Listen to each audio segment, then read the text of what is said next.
Buenas tardes con todos. Quien les saluda es el ingeniero Esquín Valverde Obregón, ingeniero pesquero acuicultor de profesión. Cuento con una segunda especialidad, ¿no? Soy egresado en la carrera técnica de medio ambiente y una maestría en lo que es minería y medio ambiente en la Universidad Nacional de Ingeniería. Conmigo se va a desarrollar justamente el curso de monitoreo de calidad de agua y efluentes, para lo cual se va a seguir justamente ciertos temas desarrollados de manera secuencial. Por ejemplo, lo primero que vamos a ver es hablar acerca de ciertas definiciones, ciertos términos que se suelen usar enfocados justamente en la normatividad ambiental aplicable.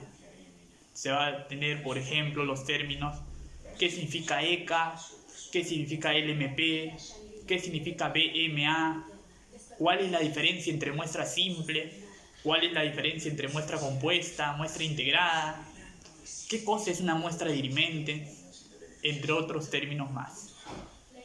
También se va a tener en consideración justamente la espina vertebral del curso, ¿no?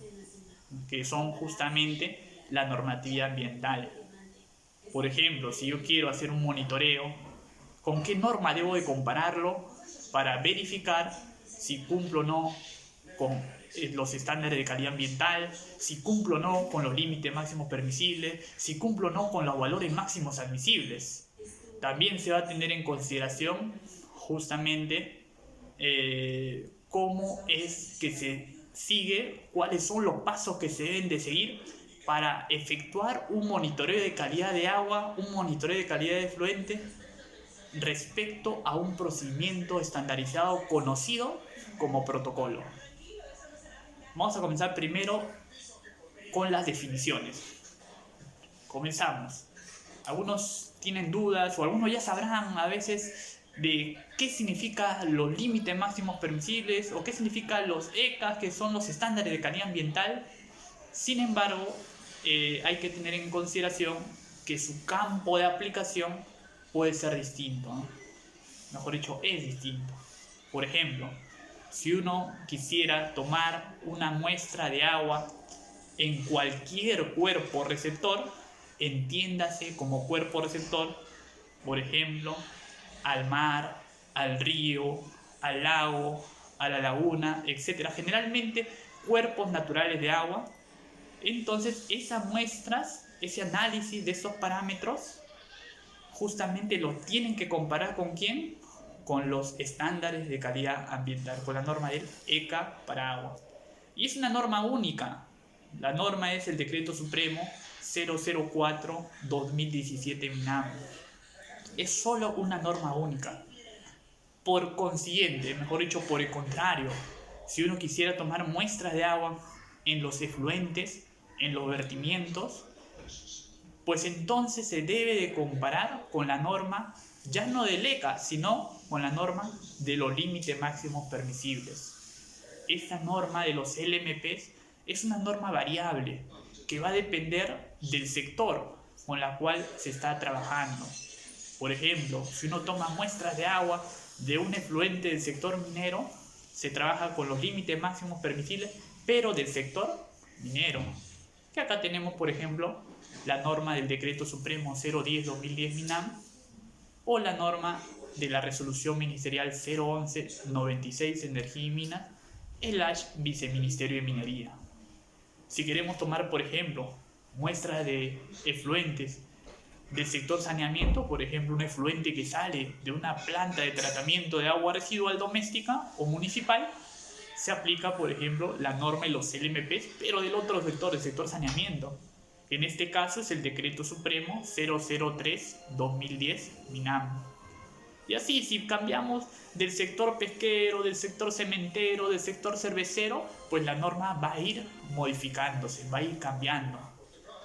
Esa es clave. La norma, repitiendo, los ECAs se trabajan con una norma única que es la 004-2017 MINAM. Sin embargo, la norma de los límites máximos permisibles es variable de acuerdo al sector y se aplica para efluentes. aquí entro a tallar en algo, ¿no? Algunos tienen esa duda porque escuchan tanto los términos afluentes como efluentes. ¿Cuál sería la diferencia? Es sencillo, ¿no? Por ejemplo, si un estudiante que acaba su carrera en 5 años, nosotros le vamos a considerar que este estudiante es un egresado, ¿no? Entonces, el término significa salir, ¿no? Ese estudiante está saliendo de la universidad, ha culminado todo un proceso. El término es salir. Entonces, efluente es un flujo de agua que sale de un determinado sistema o proceso, ¿no? Un efluente es un flujo de agua que sale de un determinado sistema o proceso. Por el contrario, afluente es un flujo de agua que ingresa a un determinado sistema o proceso. Si yo tengo un sistema de tratamiento, ya sea una planta de tratamiento de agua residual industrial o agua residual municipal o agua residual doméstica, el flujo de agua que ingresa al sistema se le considera un afluente. Por el contrario, el flujo de agua que sale del sistema de la planta es justamente un efluente. La norma que te hace mención a los límites máximos permisibles se aplican no para el ingreso, sino para lo que es la salida de los sistemas de tratamiento. Es por ello que justamente las empresas deben de cumplir con estas normas aplicadas justamente al monitoreo de calidad de agua y efluentes. La empresa tiene que cumplir tanto con la norma de los LMPs en el efluente, como también con la norma de los estándares de calidad ambiental para agua, específicamente en los cuerpos receptores, que ya hemos dado ejemplo. ¿Quiénes son esos cuerpos receptores? Debemos tener en consideración justamente que los cuerpos receptores se le consideran cuerpos receptores, se le considera el mismo nombre, porque son los que recepcionan justamente a los efluentes, justamente a estas descargas. Asimismo, es importante mencionar el término vertimiento. Hay algunos que se confunden, ¿no? Por ejemplo, identifican efluentes que se descargan directamente al cuerpo receptor, o sea, un río, por ejemplo, y estas descargas no son tratadas, entonces no deberían de ser consideradas vertimiento si nos ceñimos a lo establecido en el reglamento de la Ley de Recursos Hídricos. ¿Qué te dice el reglamento de la Ley de Recursos Hídricos? Para comenzar, ese reglamento está establecido a través del Decreto Supremo 001-2010 AG, que es Agricultura. En ese reglamento se establece la definición de vertimiento de agua residual y te menciona que toda agua residual, justamente, que ha pasado previamente por un proceso de tratamiento y que se descargue a un cuerpo continental o marino, es considerado vertimiento. O sea, todo agua residual que es previamente tratado y que se descarga a un cuerpo receptor, entre comillas, es considerado vertimiento. Tiene que ser tratado, ¿ya? En su defecto, si no es un agua residual que se trate y se descargue directamente sin tratar a un cuerpo receptor, entonces no es considerado vertimiento según lo establecido en dicho reglamento. Tenemos que tener en cuenta, ¿ya?, si se va a efectuar, por ejemplo, un monitoreo de calidad de agua en un río, ¿ya?, la clave es conocer justamente el protocolo de monitoreo. Si se va a efectuar un monitoreo de efluente del sector minero, es clave conocer el protocolo de monitoreo del efluente de dicho sector, en este caso el sector minero. Si se va a realizar un monitoreo, ¿no?, de calidad de agua residual doméstica o agua residual municipal, es clave conocer dicho protocolo de monitoreo de dicho sector, de ese monitoreo que se vaya a realizar de agua residual doméstica o municipal. ¿Por qué les menciono esto? Porque así como la norma de los LMPs varían, los protocolos también son variables de acuerdo al monitoreo que se quiera realizar.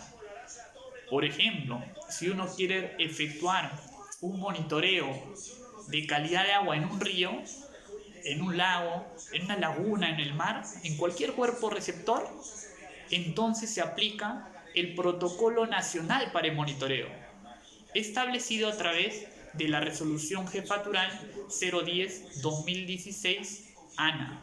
Tenemos una norma específica que te establece un protocolo nacional para el monitoreo. Si uno quiere efectuar un monitoreo de calidad de efluente del sector minero, tenemos el protocolo del Ministerio de Energía y Minas que se publica en el año 1994.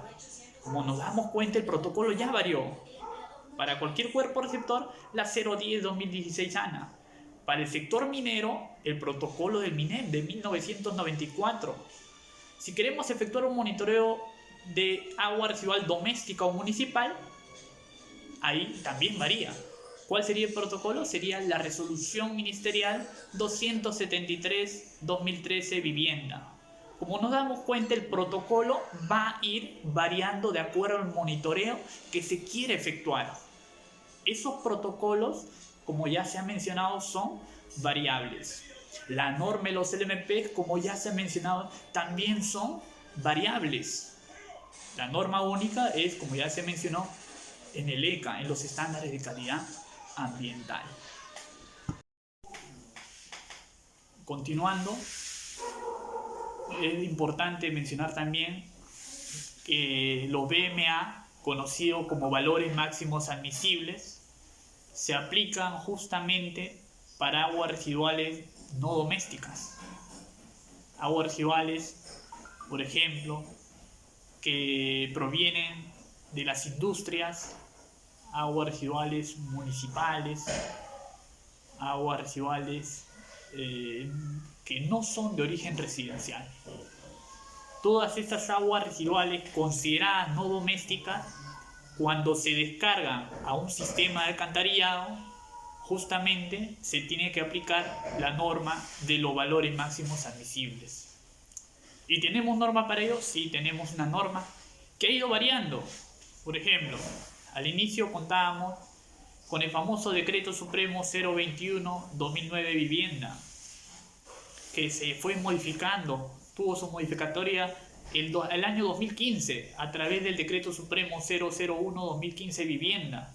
Actualmente, la que se usa no son las dos que ya se mencionó, sino se debería de usar el Decreto Supremo 010-2019 Vivienda, norma que salió publicado justamente el año pasado. ¿Ya? Estas descargas que se realizan, como ya se mencionó, a un sistema de alcantarillado también tiene que ser normado. Mejor dicho, es normado. ¿Ya? Y se tiene que cumplir con los parámetros establecidos en dicha norma en mención, ¿no? En la 010-2019 Vivienda. Para ello se cuenta con dos anexos bien definidos. Un anexo 1 que cuenta con 4 parámetros. Está el DBO, el DQO, los sólidos totales suspendidos y el parámetro aceites y grasas. Y tenemos también la norma, mejor dicho, el anexo 2 en dicha norma, que cuenta con un total de 19 parámetros. Muchos de ellos elementos químicos, están los sólidos sedimentables, el pH, etc. ¿No? Tenemos norma aplicada para los valores máximos admisibles. ¿Ya? Ahora, también, algo que mencionar, regresando un poco, ¿no? Regresando a los efluentes, que se mencionó que se aplicaba un protocolo específico, de acuerdo al efluente dado. Si se toman muestras de agua de un cuerpo receptor, de un río, de un lago, de una laguna, se tiene que ceñir a un protocolo ya establecido, que ya se mencionó, la RJ 010-2016 ANA.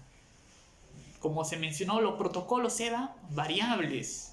Sin embargo, también los laboratorios acreditados por INACAL, por el Instituto Nacional de Calidad, también cuentan con protocolos propios por laboratorio, que justamente se tiene que ceñir debido a ello. Por ejemplo, si bien es cierto, protocolo nacional para el monitoreo que es aplicable a cuerpos receptores. Este protocolo, por ejemplo, te dice, ¿no? Si uno quiere tomar una muestra de agua, en la cual en dicha muestra de agua se analice el parámetro aceites y grasas, el protocolo nacional te dice que lo puedes preservar con 3 ácidos fuertes. Te dice ácido clorhídrico, te dice ácido nítrico o te dice ácido sulfúrico. Son 3 ácidos fuertes.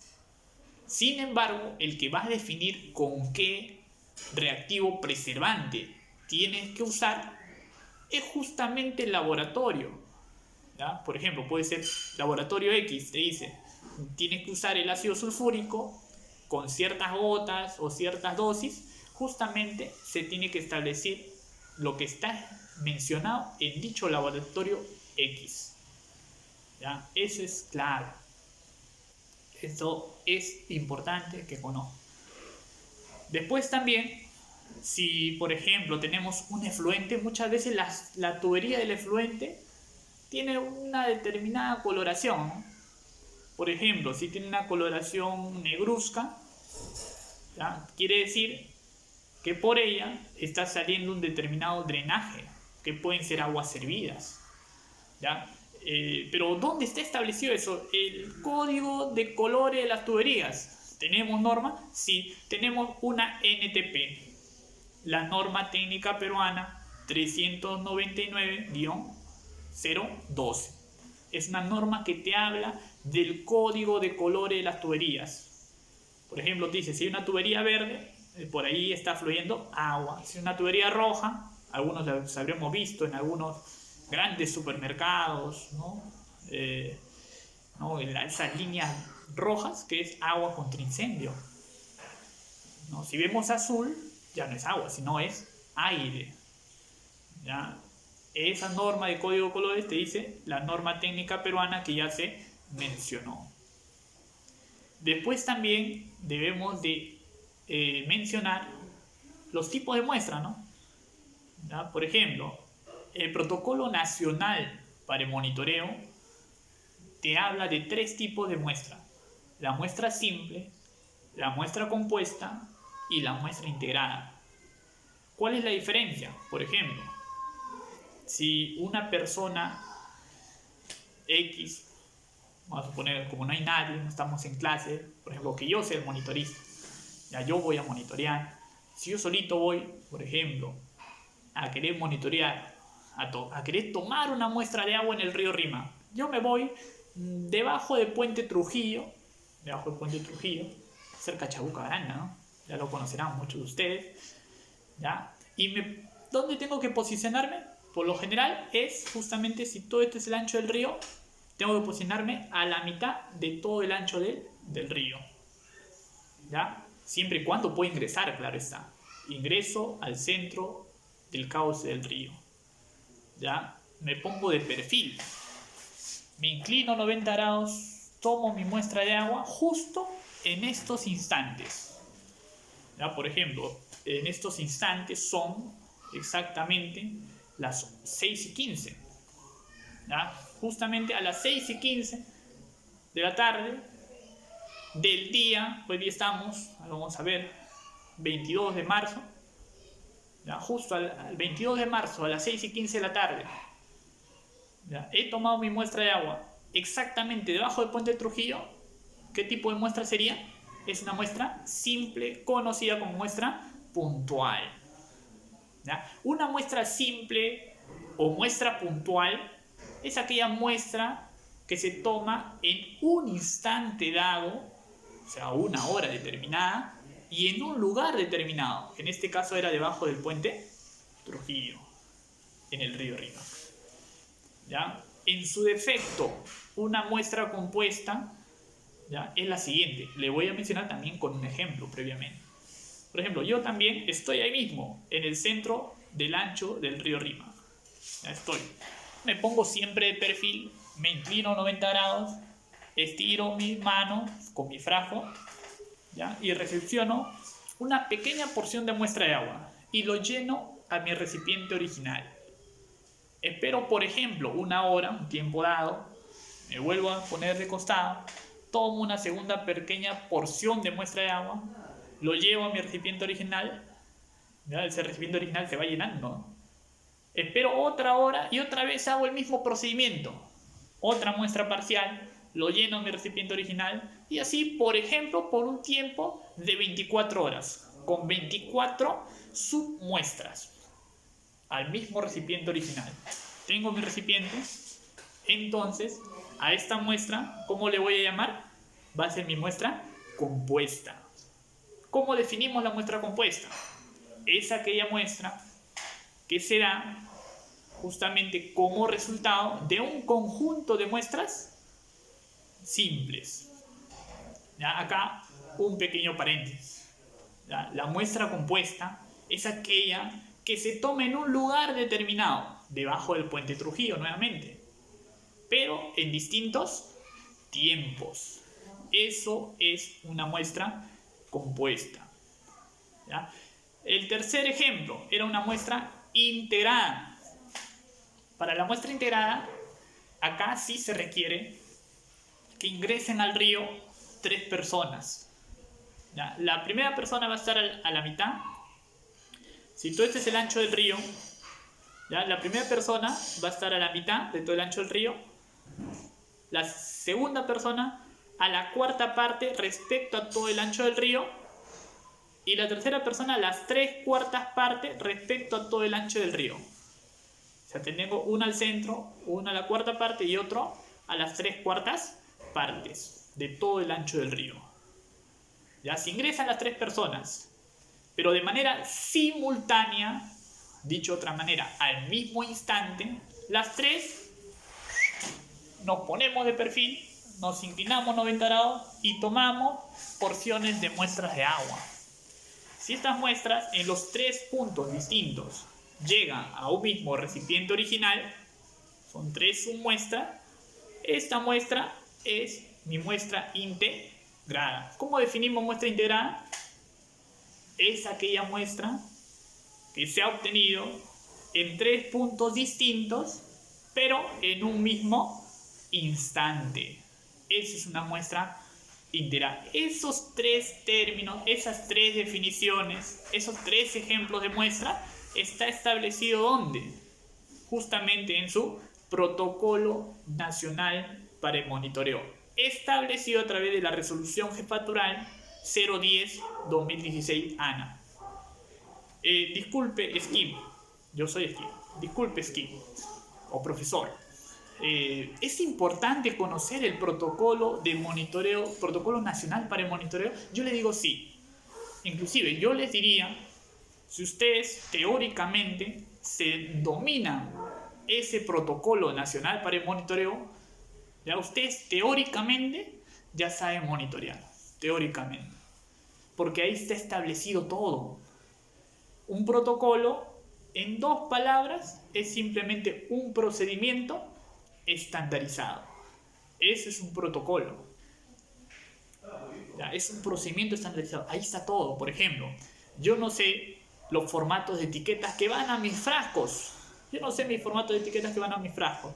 ¿Dónde puedo encontrar ese formato de etiquetas? En mi protocolo.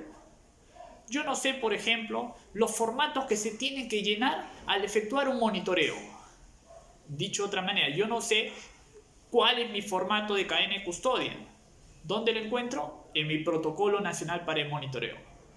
En su efecto, yo no sé cuál es el formato de datos de registro de campo. También ¿dónde lo encuentro? Nuevamente en el protocolo. ¿Cómo que tengo que tomar mi muestra? ¿Dónde la encuentro? En mi protocolo. ¿Qué tipo de recipiente voy a usar o se recomienda usar? ¿Dónde lo encuentro? Nuevamente en mi protocolo. ¿Cómo se va a preservar y o conservar mis muestras de agua que van a estar, valga la redundancia, en mis frascos? ¿Dónde está? Nuevamente en mi protocolo. ¿Ya? Es clave conocer de manera detallada los procedimientos, los datos que están en su protocolo. Sí, es muy importante. ¿Ya? Es importante justamente que conozcan ello. ¿Ya? Ahora, como ya se ha mencionado, ¿ya? Protocolo nacional para el monitoreo es aplicable solamente para cuerpos receptores. En el ejemplo que les di de muestra compuesta, ¿se acuerdan que mencionamos de que era un conjunto de muestras simples, ¿no? Esas pequeñas muestras que se tomó, esas pequeñas muestras simples, ¿ya? A eso se les conoce como alícuotas, ¿ya? Algunos se confunden, ¿no? O escuchan en algunas fuentes, oye, alícuota, ¿qué es una alícuota? Es simplemente una pequeña porción de muestra de agua que en su conjunto de estas alícuotas forman una muestra compuesta. Eso es el término alícuota. Y por último, el término, por ejemplo, ¿cuál es la muestra dirimente? Que es clave, ¿ya? Por ejemplo, si hay un proceso de supervisión, ¿ya? La muestra, por ejemplo, que la autoridad toma, por ejemplo, en este caso OEFA, si toma una muestra, la OEFA o la CEFA, si toman una muestra de efluente, OEFA va a ser su muestra de efluente. Pero ¿qué va a pasar?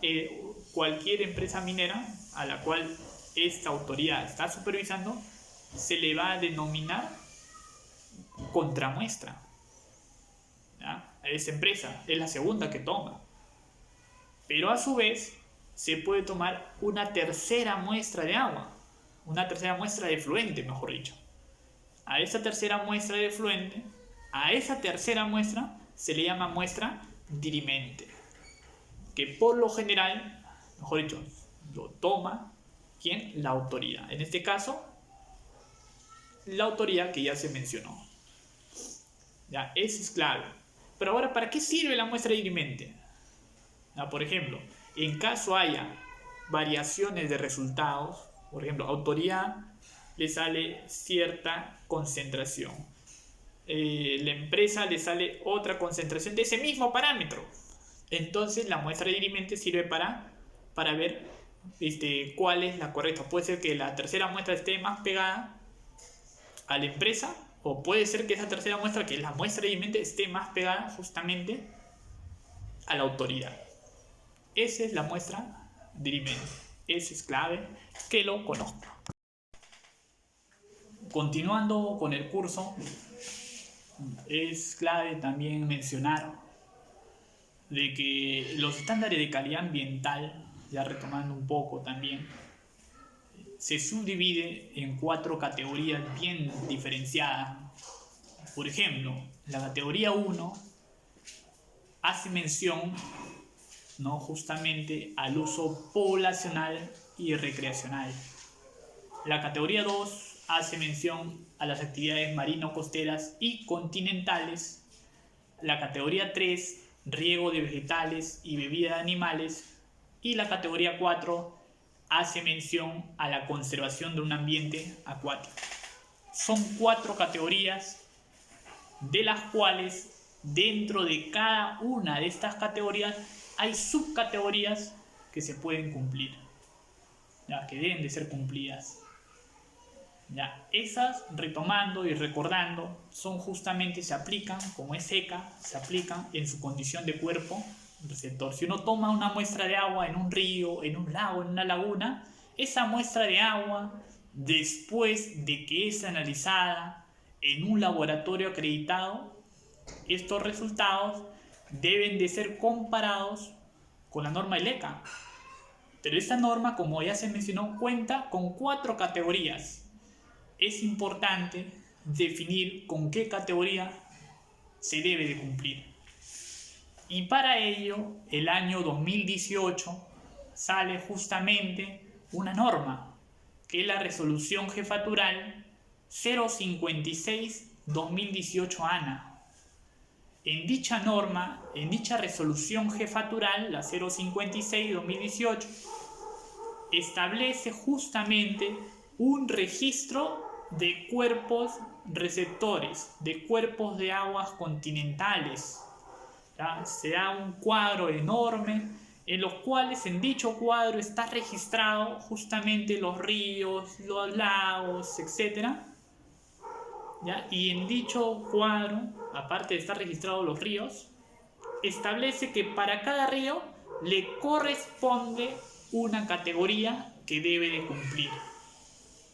O sea, cuando se toman muestras de agua en un río, en un lago, en una laguna, en cualquier cuerpo de agua continental, entonces se debe de ceñir, se debe de establecer, se debe de tener en cuenta esa resolución jefatural 056 para saber con qué categoría, con cuál de las 4 categorías del ECA para agua es con la que se debe de trabajar.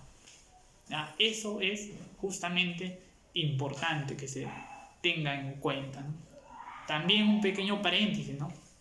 Considerar que antes existía una ley general de aguas, la ley 17752, ya una ley general de agua, e inclusive estaba establecido las clases de agua, que eran 6, estaba la clase 1, la clase 2, la clase hasta la clase 6, ¿ya? O sea, antes se podía decir, ¿no?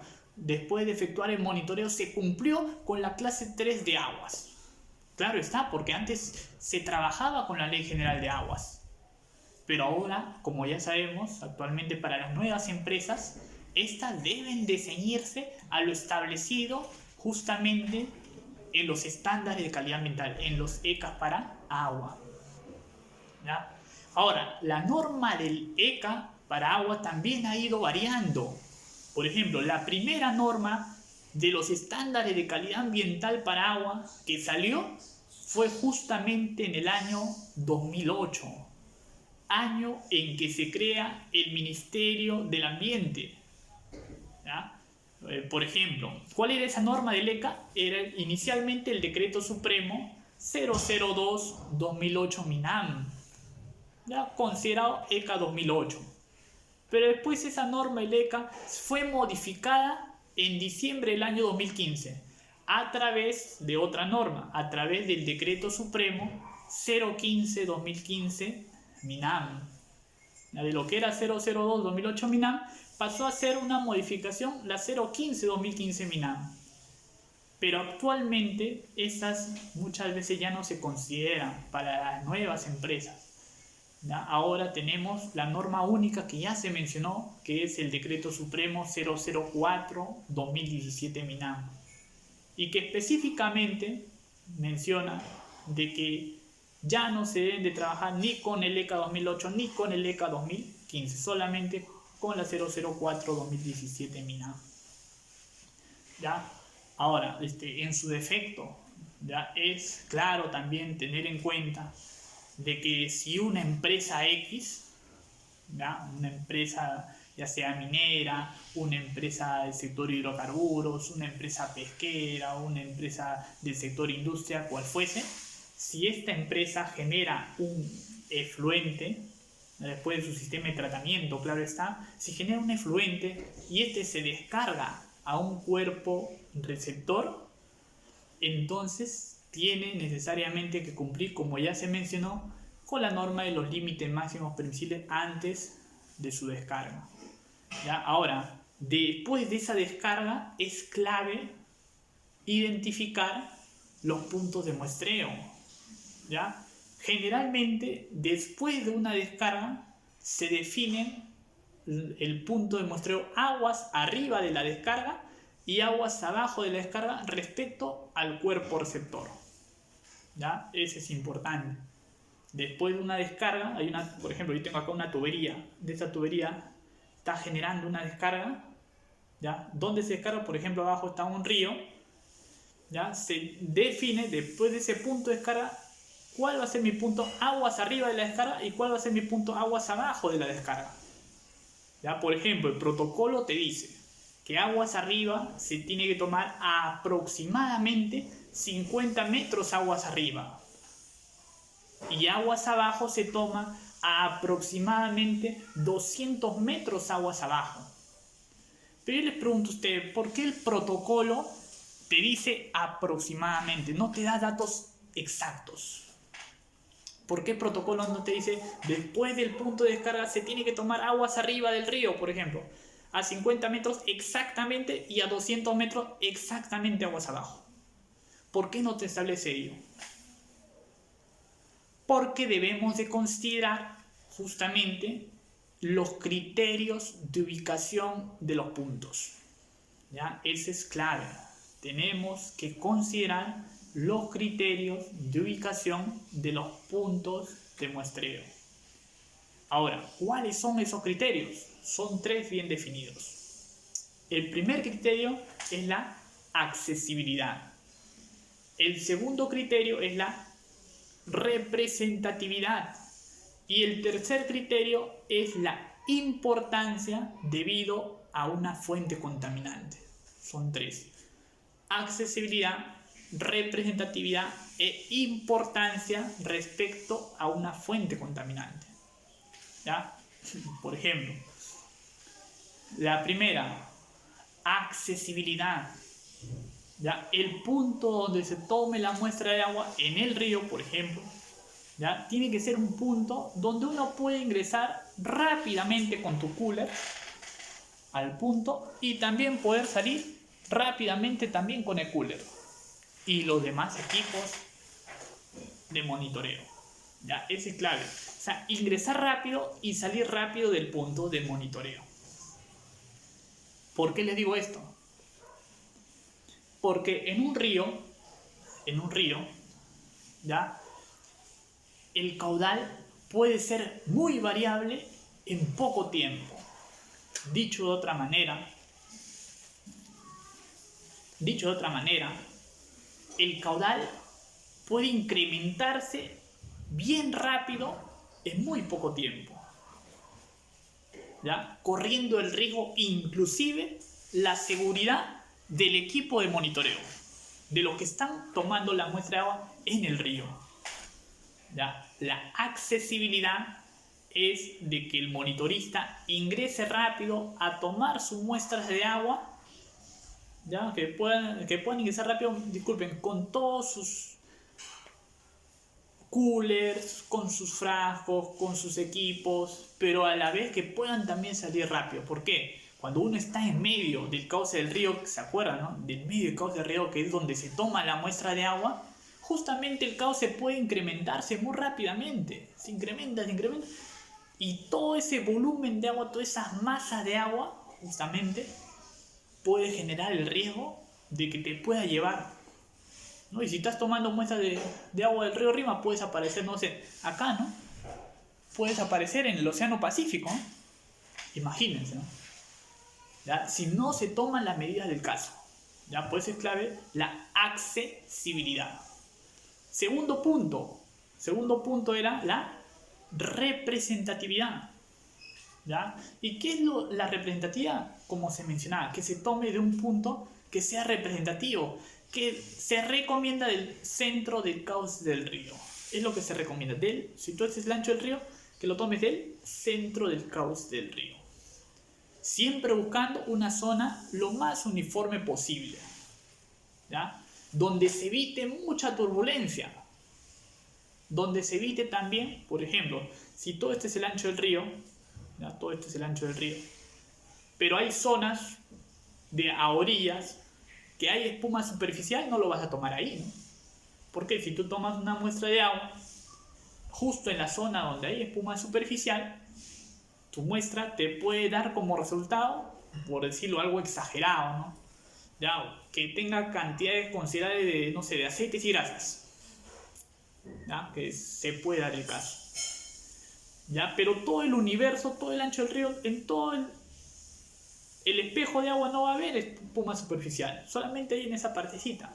Entonces tu dato va a ser erróneo, no va a ser representativo respecto al universo, que es todo el río. Es siempre tener en cuenta ello. Se tiene que tomar la muestra más representativa y eso es justamente al centro del ancho del río. Ahora ustedes dirán, pucha, pero es difícil de ingresar dentro del centro de cauce del río. Peor aún, si son flujos de agua en el río con caudales considerables, donde el riesgo de un posible accidente en el monitorista es latente. Para ello se pueden usar ciertas herramientas. Por ejemplo, hay un instrumento largo, una herramienta larga, ¿ya? Con la cual se puede hacer uso para tomar tu muestra de agua. Ese es conocido, por ejemplo, como brazo extensor.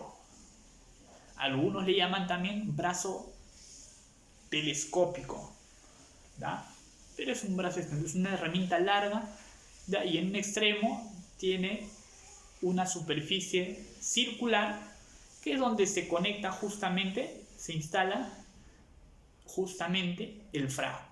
Con ese frasco puedes tomar ya tu muestra de agua. Ya es muy usado. Ya, ese es clave. Primer criterio es la accesibilidad. Ingreses y salgas rápido del punto. Segundo criterio, representatividad. Que lo tomes lo más representativo que puede existir del centro, del ancho del río. Una zona que no haya espuma superficial. Una zona donde no haya mucha vegetación a veces, ¿no? Porque a veces la vegetación está a orillas. Hay que evitar dichas zonas, ¿no? Y lo tercero es justamente la importancia de una fuente contaminante, de una posible fuente contaminante, ¿no? O sea, identificar justamente si era la tubería y ahí estaba la descarga, si ese es mi nivel de río, ¿no? Ese es mi nivel de río, acá está la tubería y acá se está dando la descarga. Entonces, identificar dónde está esa descarga para que en base a esa fuente contaminante puedas definir tu punto aguas arriba, aproximadamente 50 metros aguas arriba y aproximadamente 200 metros aguas abajo. Ya, aquí juega un papel clave justamente lo que ya se ha mencionado. ¿Por qué se dice aproximadamente aguas arriba, aguas abajo? Porque tiene que cumplir con esos tres criterios que ya se mencionó. Por ejemplo, el criterio primero que es clave es la accesibilidad. ¿Qué ocurre si, por ejemplo, si tu punto donde vas a tomar aguas abajo, ¿ya? Tu punto, llegas a tu punto, o sea, llegas al río, pero ingresando por superficies bien pronunciadas, con pendientes bien pronunciadas, los cuales tienes que llegar, pero justamente con un riesgo de caídas, de tropezones, porque las pendientes son pronunciadas. ¿Qué pasa con un incremento del cauce del río? Pues va a generar definitivamente un riesgo de un posible accidente. Y eso justamente es lo que se tiene que evitar. ¿Ya? Ahora, yéndonos al punto, ya que estamos en la toma de muestra aguas abajo del río, de esa fuente de descarga. De esa fuente de descarga, ya que sale de la tubería, como el ejemplo que le hemos dado, aguas arriba era aproximadamente 50 metros, pero si no son las condiciones adecuadas, se puede proyectar, pueden ser 60 metros, 70 metros. Lo importante es la seguridad del monitorista. Se pueden proyectar puntos. 200 metros aguas abajo, te dice el protocolo, aproximadamente. Si no reúne las condiciones, puede ser 190 metros, 220 metros, donde haya las condiciones de seguridad para la toma de muestra, que cumpla con el criterio de accesibilidad. En el punto aguas abajo es importante justamente, en el punto aguas abajo, que se tome la muestra de agua alejado de la distancia de la zona de mezcla. Acá ya vamos a un término clave, ¿no? Por ejemplo, si la descarga se da en este punto, todo este es el río, ya siempre ese punto donde se está mezclando, donde está combinando el efluente, la descarga de la tubería con el río, ya está bien una combinación, está bien una mezcla entre efluente y cuerpo receptor. Cuerpo receptor, el río, un río X, y el efluente, justamente, propiamente dicho, ¿no? Se va combinando. Ya, esa distancia en la cual se está combinando el efluente con el cuerpo receptor, en esa distancia de combinación, esa es la distancia conocida como la distancia de zona de mezcla. En esa distancia, en ese tramo de zona de mezcla, no se tiene que tomar la muestra de agua. Está prohibido, ¿ya? Por exagerar un poco. No se debería tomar. Ya se tiene que tomar alejado o después, mejor dicho, de esa distancia de zona de mezcla. Ahora la pregunta es, ¿cómo determino esa distancia de la zona de mezcla? O sea, esa distancia donde se va a combinar el efluente descargado con ese cuerpo receptor que puede ser un río. ¿Cómo defino esa distancia? Es justamente para ello que debo de conocer justamente mi protocolo, como ya se mencionó inicialmente. el protocolo establece la fórmula que se puede aplicar para determinar esa distancia de la zona de mezcla. Exactamente. Pero ese protocolo, esa fórmula que se aplica, en la cual está ligada a varias variables, ¿ya? Por ejemplo, la velocidad, el ancho, ¿ya? Esa fórmula que hay en el protocolo se copió de una norma internacional conocido como EPA del año 1995.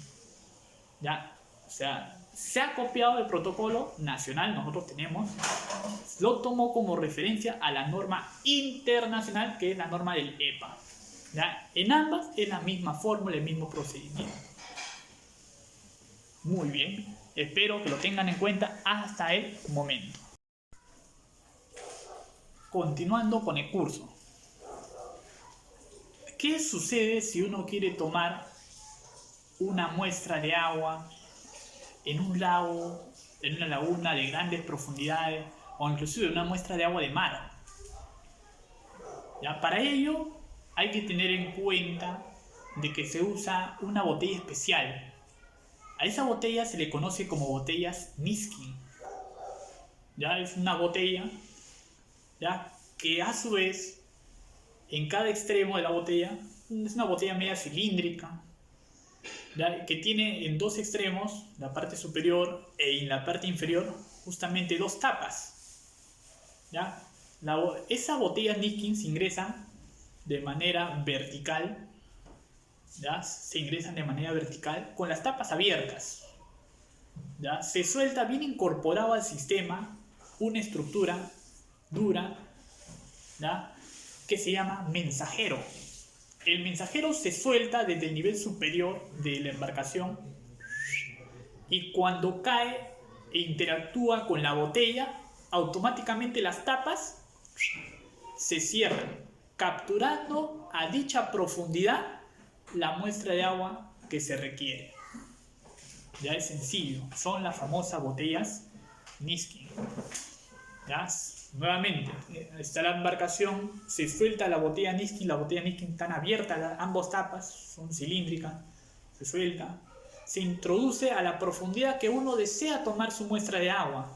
Simplemente donde estás, en el punto donde vas a tomar tu muestra de agua, solamente sueltas el mensajero cae e interactúa con el sistema y automáticamente los tapones, como ingresaron abiertos, el agua ingresaba a la botella Niskin. Cuando sueltas el mensajero y el mensajero cae, automáticamente las tapas se cierran, capturando dentro de la botella Niskin, en toda esa columna cilíndrica, la muestra de agua, ya sea de mar, de un lago, de una laguna, de profundidades justamente considerables. Ya esa es otra herramienta que se suele tomar en consideración. Ahora, debemos tomar en cuenta de que hay botellas Niskin que se introducen de forma vertical, la botella, y hay otras botellas Niskin que se introducen de manera horizontal, siempre con las tapas abiertas. La misma función cumple, la que se introducen de manera horizontal, siempre con los tapones abiertos, se suelta el mensajero, interactúa con tu botella y automáticamente los tapones se cierran a la profundidad donde uno desea tomar su muestra de agua. ¿Ya? Es muy usado. ¿Ya? En su defecto, si uno quisiera tomar muestra de agua subterránea, muchas veces debemos para ello identificar un pozo, o en su defecto puede ser un piezómetro. ¿Ya? Un piezómetro son estructuras verticales, dicho de otra manera, son pozos de diámetro reducido, ¿no?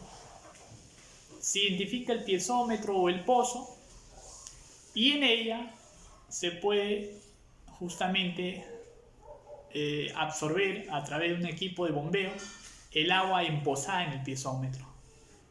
¿Ya? O puede ser, alternativa 2, se puede usar justamente los famosos bailers, que son estructuras de plástico que se introducen también de forma vertical. Si todo esto es el piezómetro, ¿ya?, o pozo, dentro del pozo, dentro del piezómetro, se introduce en el baler, que es una estructura de plástico vertical.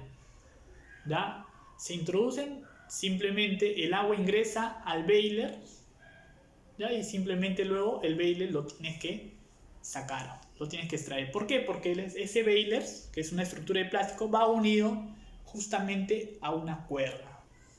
¿Ya? Se introduce el baler al piezómetro o al pozo, el baler ingresa, cuando interactúa con el agua, ingresa justamente el agua y simplemente lo que tienes que hacer es jalar el baler. ¿Ya?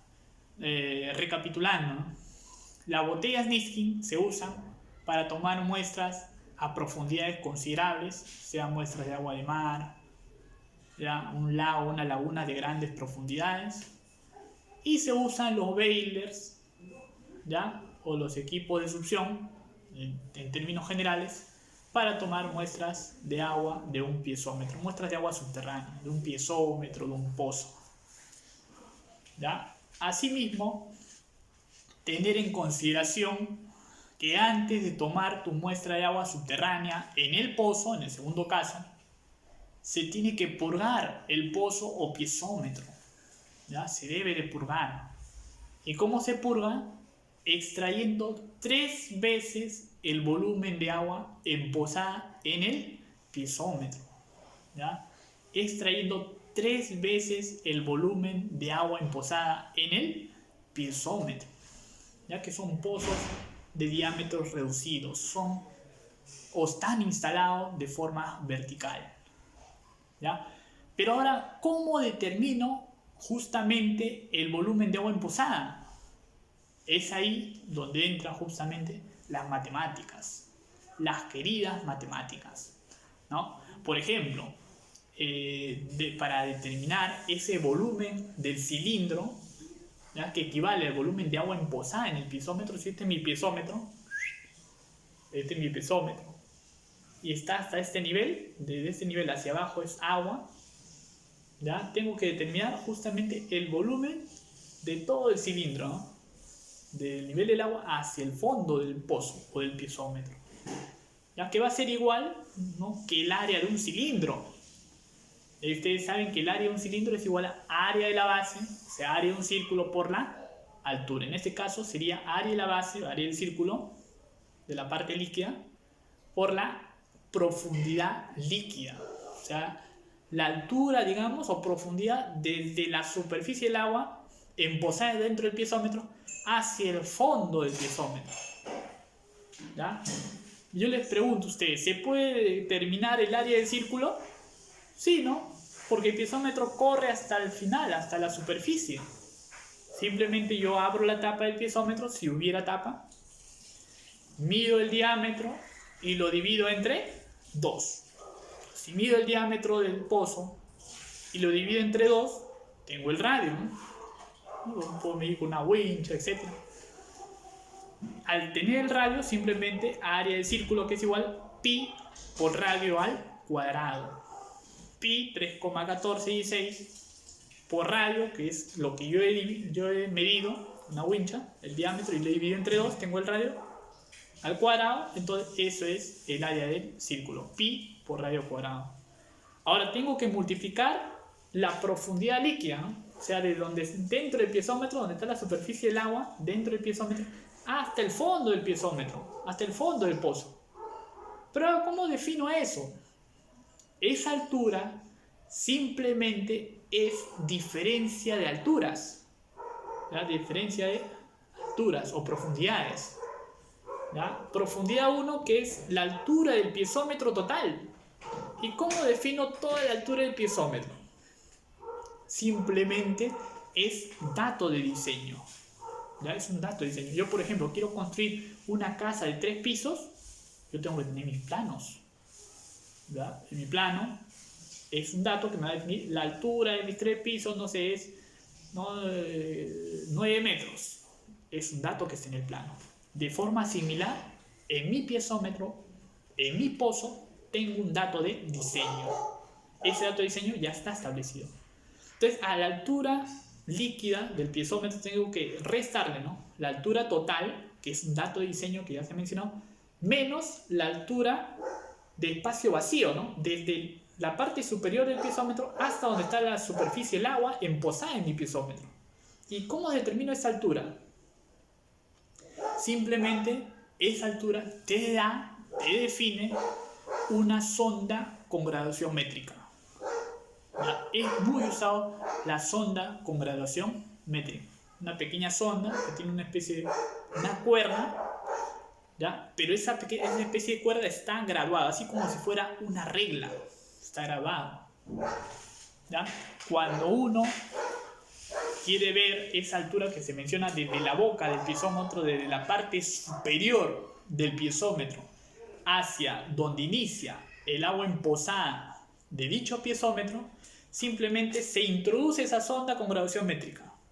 Cuando esa pequeña sonda que está unida a la cuerda, claro está, cuando esa sonda unida a la cuerda se va introduciendo y esa sonda choca con la superficie del agua, cuando choca con la superficie del agua, se generan los famosos pi, pi, pi.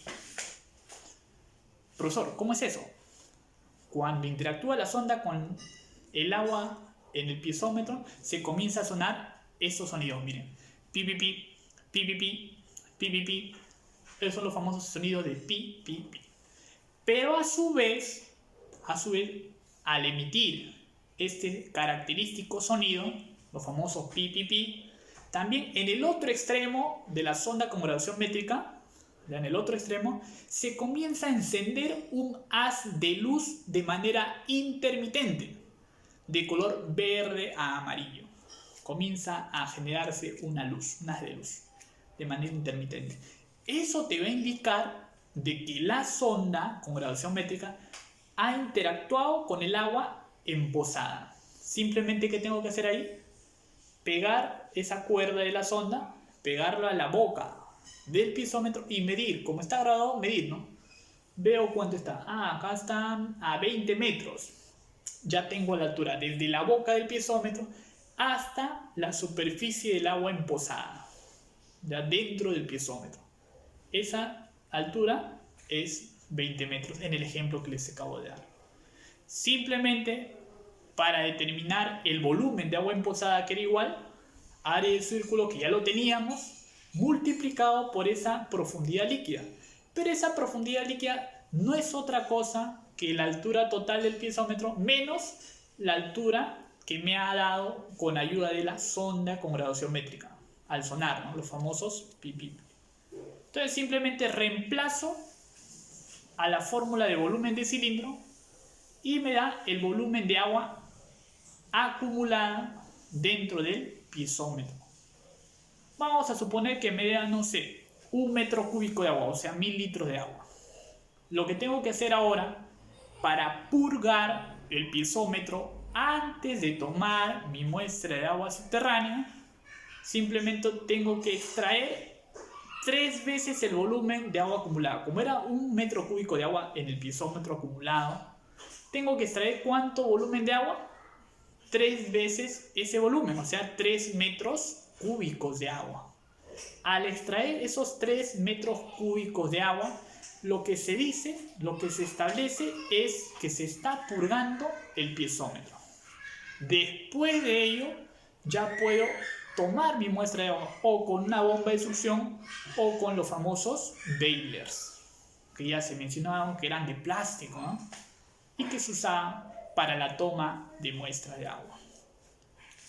¿Ya? Cuando se tome la muestra de agua, en general, debemos de tener en consideración que algunas muestras de agua se preservan, ¿ya? Se preservan y otras no, ¿ya? ¿Dónde está establecido eso? Nuevamente, por eso es clave el protocolo. ¿Dónde está establecido? En su protocolo, ¿ya? Ahora, una cosa clave, una cosa es conservar y otra cosa es preservar. Preservar está ligado a que si yo tengo mi muestra de agua, acá yo tengo un frasco, yo le agrego o no un reactivo preservante. Eso es preservar. Ya yo le agrego un reactivo preservante para mantener las condiciones de calidad de mi muestra, ¿ya? Para mantenerlas. ¿Ya? Ahora, el término conservar está ligado o está asociado a mantenerlo, a conservarlo, la temperatura de este frasco que lo he preservado. O sea, primero se preserva los frascos. Claro que no todos, hay algunos que no se preservan. Y luego de preservar, o sea, luego de agregar un reactivo preservante, lo tengo que conservar, que está ligado a conservar la temperatura. O sea, llevarlo ¿a dónde? A un cooler o caja térmica. ¿Ya? Eso es importante. Llevarlo a un cooler o caja térmica. Ahora, cuando yo lo quiero conservar en un cooler o caja térmica, debo de tener en consideración los elementos refrigerantes en dicho cooler, que pueden ser, por ejemplo, Ice Pack, que es un ejemplo de elemento refrigerante. Puede ser el Health Pack, que es otro ejemplo de elemento refrigerante. O pueden ser hielo. Cuando se opta por el hielo, es recomendable que estos cubitos de hielo estén dentro de unas bolsas cerradas herméticamente, conocidas como bolsas Ziploc. Ya, eso es clave. Ya saben, preservar está ligado a agregar un reactivo preservante, y conservar es llevarlo a temperaturas, a conservarlos a ciertos grados de temperaturas. Ya, en grados Celsius, claro está. ¿Ya? Ahora, luego de que lo has preservado, ¿ya? En algunos casos y en otros no, porque no todas las muestras se preservan, ¿ya? Y luego de que has conservado, llevándolo al cooler, tienes que llevarlo posteriormente a un laboratorio acreditado por INACAL para que haga el análisis respectivo de las muestras. Un pequeño paréntesis, ¿ya? Las muestras que están dentro de tus coolers no van a ingresar a un laboratorio a analizarse si es que no cuentan justamente con los registros respectivos, ya sean formatos de cadena de custodia o ya sean formatos de datos de registro de campo. ¿Cuál es la diferencia? El formato cadena de custodia, que está dentro del protocolo, como ya se mencionó, generalmente es aplicable para parámetros ex situ, conocidos como parámetros de laboratorio. ¿Ya? Parámetros ex situ de laboratorio son aquellos parámetros que se analizan en el laboratorio. ¿Ya? Mientras que el formato de datos de registro de campo, que es otro documento, es otro formato, es exclusivo para parámetros in situ, conocido como parámetros de campo. ¿Ya? Ambos formatos tienen que ser llenados. Pero si no cuentan con una cadena de custodia, simplemente tu cooler con tu frasco, luego de que lo lleves al laboratorio acreditado, simplemente no se va a poder analizar. Ya, por hacer una analogía, ¿ya? Un joven, así como yo, ¿no? Poquito joven, ¿no? Ya recién cumplido los 18 años. Les pregunto, ¿ya? Y todavía tiene cara de niño todavía, así como yo. Va a una discoteca, está en la puerta de la discoteca. La pregunta es, ¿va a poder ingresar si no cuenta con su DNI? No, es bien complicado que le dejen ingresar. Algo similar es justamente los coolers con tu cadena de custodia. Si no tiene los coolers, las cadenas de custodia, que son herramientas claves que se debe de tener en cuenta a la hora de entregar los coolers con las muestras de agua, eso simplemente no va a ingresar al laboratorio a analizarse. Ahora, otro dato importante, ya que nos está quedando chiquito el tiempo. ¿Ya? Los coolers con las muestras de agua, ¿ya? Si en esos frascos, ¿ya? Esos frascos con la muestra de agua, si se va a realizar un análisis físico-químico, ¿ya? De esas muestras, ¿ya? Se recomienda que estas estén dentro del laboratorio dentro de las 24 primeras horas. Dentro de las 24 horas después de tomar la muestra de agua, preservarla y conservarla. En su defecto, si se quiere tomar muestras de agua para hacer un análisis, se ha tomado la muestra de agua y se ha hecho un análisis microbiológico, pues simplemente tienen que ingresar al laboratorio dentro de las 6 primeras horas. Ojo, son 6 horas. ¿Ya? Es muy delicado ello. ¿Por qué? Porque si les toca hacer un monitoreo en Tumbes, acá está, mira, justo acá está mi mapa. Miren, les toca realizar en Tumbes, pegado a Ecuador. O acá en Tacna, acá está un poco rayado porque mi sobrinito lo ha manchado. Acá en Tacna, pegado a nuestro queridísimo país hermano Chile. Imagínense, les toca tomar muestras de agua ahí. Y su laboratorio acreditado está acá, en Lima. Imagínense, tienen que coordinar bien sus tiempos. Porque para hacer un análisis microbiológico, tus muestras deben de estar en el laboratorio. O sea, tienes que viajar de Tumbes hasta Lima en avión, ¿ya? Porque en carro no la haces 6 horas en la vida, es imposible, para que estas puedan ser analizadas. Es un poco complicado, ¿ya? Eso es importante, ¿ya? Ahora, siempre el monitoreo no es solo determinar la calidad, o sea, hacer análisis con los equipos de monitoreo en campo, equipo multiparámetro, turbidímetro u otros, sino también es tomar muestras de agua, como ya se ha mencionado, que para que lo analice un laboratorio acreditado, sino también es estimar el caudal de agua en un río, por ejemplo. Y para ello se tienen ciertas metodologías y con esto culminamos. Por ejemplo, algunas de las metodologías muy usadas es estimar o determinar el caudal mediante el método del flotador, mediante el método volumétrico, mediante el método del correntómetro, mediante el método trazador o mediante el método acústico, entre otros. Hay muchos métodos para poder estimar o determinar el caudal de agua, ya sea de un río, de un riachuelo, etc. Y poder obtener justamente dichos resultados. ¿Ya? Espero que les haya gustado el curso, ¿no? Y ya saben, ¿no? Siempre inscribirse en la empresa Instituto de la Calidad Ambiental para seguir llevando los cursos. ¿Ya? Mi nombre es Esquín Valverde Obregón, ¿ya? Para servirles. Gracias.